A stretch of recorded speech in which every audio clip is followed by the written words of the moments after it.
Однеми вести, добар ден. Проблемот со водоснабдувањето во Гостивар и натаму е присутен. По направеното загадување на водата во градскиот водовод и прогласената 30-дневна состојба од страна на владата, надлежните се обидуваат да ги решат проблемите. Од ВМРО денеска одржа и пресконференција. Почитувани, СДС, ДУИ и Таравари повторно покажаа дека имаат двојни аршини.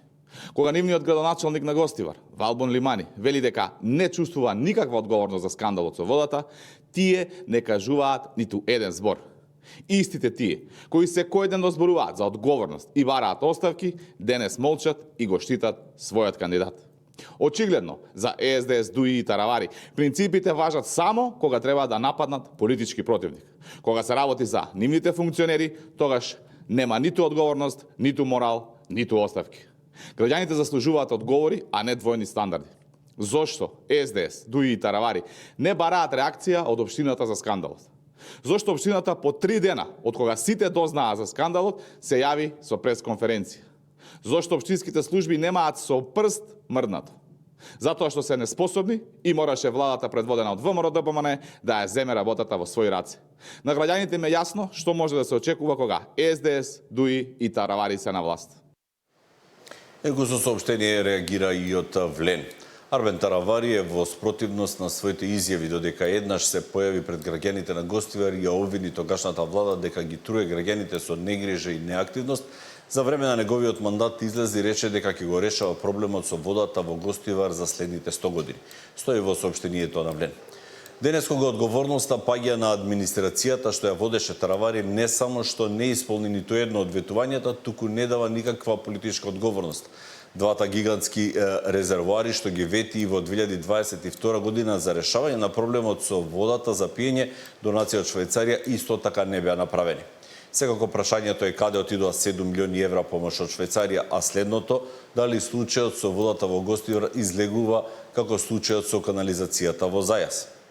Граѓаните немаат потреба од оправдувања, туку очекуваат одговорност, транспарентност и отчетност, а не молчење. Им треба безбедна вода и функционални институции. Влен бара целосна одговорност за секој функционер кој не успеал да го заштити јавното здравје и бара целата вистина да излезе на виделина. Никој не може да се крие зад својата позиција, партија или молчење.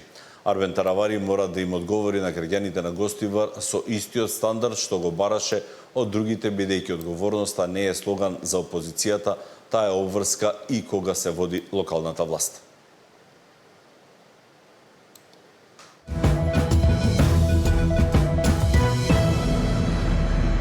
Невремето во вторникот предизвика големи проблеми во Скопје, но и во делови од Источна Македонија каде ветер со брзина дуваше и до 130 км на час, а пред се погодени беа Штип и Струмица. Општина Струмица ги повикува граѓаните да ги пријават штетите од невремето за да се обезбеди соодветна поддршка во соработка со владата.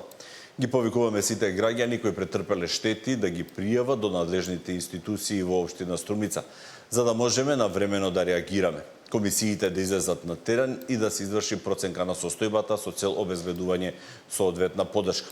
Градоначалникот на Струмица Петар Јанков во текот на вчерашниот ден заедно со министерот за земјоделство, шумарство и водостопанство Борче Серафимовски беа во струмичките села Дабили и Пиперово за директно од терен да видат за штетите предизвикани од невремето проследено со силен дожд и ветер, кој во вторникот го зафати регионот.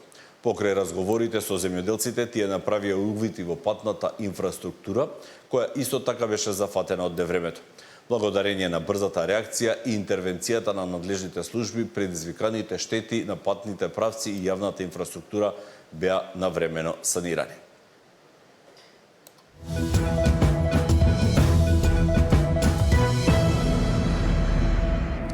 Премиерот Христијан Мицковски во овие моменти треба да е во Кавадарци, каде во употреба ќе биде пуштен реконструираниот градски базен во општина Кавадарци.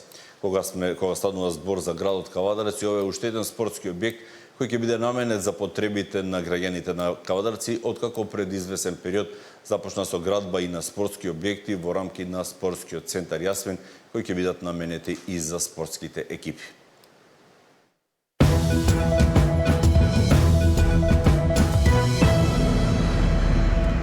Царинските службеници на граничниот Превин Табановце при влез во државата спречија обид за криумчарење на 348 грама златен накит во вредност од 1,3 милиони денари.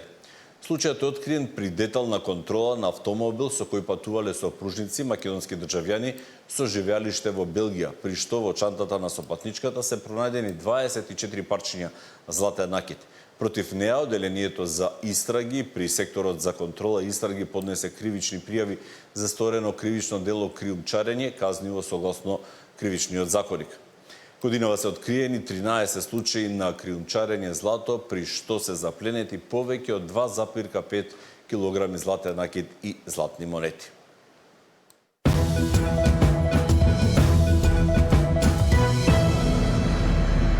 Во продолжение следуваат и вестите од светот.